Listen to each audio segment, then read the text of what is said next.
Hello friends, ನಮಸ್ಕಾರ. ಇವತ್ತಿನ topic ಒಂದೊಳ್ಳೆ ಮಾತಿನೊಂದಿಗೆ ಸ್ಟಾರ್ಟ್ ಮಾಡೋಣ. ನಾವು ಎಷ್ಟೇ ಒಳ್ಳೆ ಕೆಲಸ ಮಾಡಿದ್ರೂ ಕೆಲವರಿಗೆ ಇಷ್ಟ ಆಗಲ್ಲ. ನಾವು ಒಳ್ಳೆ ಕೆಲಸ ಮಾಡ್ತಾ ಇದ್ದೀವಿ ಅಂತಲೇ ಅವ್ರಿಗೆ ಇಷ್ಟ ಆಗಲ್ಲ.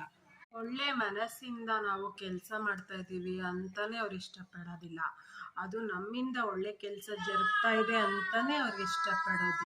ಒಂದು ವಿಷಯ ನೆನ್ಪಿಟ್ಕೋಬೇಕು, ನಾವು ಏನೇ ಕೆಲಸ ಮಾಡಿದ್ರು ಕೂಡ, ಏನೇ ಒಳ್ಳೆ ಕೆಲಸ ಮಾಡಿದ್ರು ಕೂಡ ಬೇರೆಯವ್ರನ್ನ ನೆಚ್ಚಿಸೋದಕ್ಕೆ ಆ ಕೆಲಸನ ಮಾಡೋಕ್ಕೆ ಹೋಗಬಾರ್ದು. ನಮ್ಮನ್ನು ನಾವು ನೆಚ್ಚಿಸ್ಕೊಳ್ಳೋದಕ್ಕೆ, ನಮ್ಮ ಆತ್ಮಸಾಕ್ಷಿಗೆ ಆ ಕೆಲಸ ತೃಪ್ತಿ ಕೊಡುತ್ತೆ ಅನ್ನೋದಕ್ಕೆ ನಾವು ಆ ಕೆಲಸನ ಮಾಡಬೇಕು. ಏನಂತೀರ ಸ್ನೇಹಿತರೆ?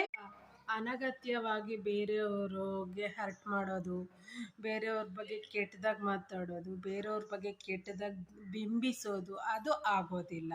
ಇಂದ ಬೇಜಾರು ಮಾಡ್ಕೊಳ್ಳೋದು ತಪ್ಪುತ್ತೆ. ಪ್ರಪಂಚ ಅಂದರೆ ಹೀಗೆ, ನಾವೇನು ಮಾಡಿದ್ರು ತಪ್ಪು ಅನ್ನೋ ಒಂದು ವರ್ಗ ಇದ್ದೇ ಇರುತ್ತೆ. ಅವ್ರ ಬಗ್ಗೆ ತಲೆ ಕೆಡಿಸ್ಕೊಳ್ಳೋದು ಬಿಟ್ಟು ನಮ್ಮ ಖುಷಿಗೆ, ನಮ್ಮ ಆತ್ಮಸಾಕ್ಷಿಗೆ ಏನು ಖುಷಿ ಅಂತ ಅನಿಸುತ್ತೋ, ಏನು ತೃಪ್ತಿಕರವಾದ ಭಾವನೆ ಮೂಡಿಸುತ್ತೋ ಅದನ್ನು ಮಾಡ್ತಾ ಹೋಗೋಣ.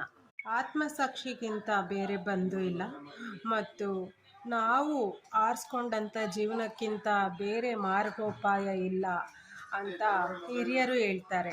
ಹಿರಿಯರ ವಾಣಿ ಸತ್ಯ, ಅದ ನೆನಪಿಡಬೇಕು ನಿತ್ಯ ಅಂತ ಎಷ್ಟೆಷ್ಟೋ ತಲೆಮಾರು ನಮಗೆ ಪಾಠ ಪ್ರವಚನನ ಸಾರಿ ಹೋಗಿದೆ.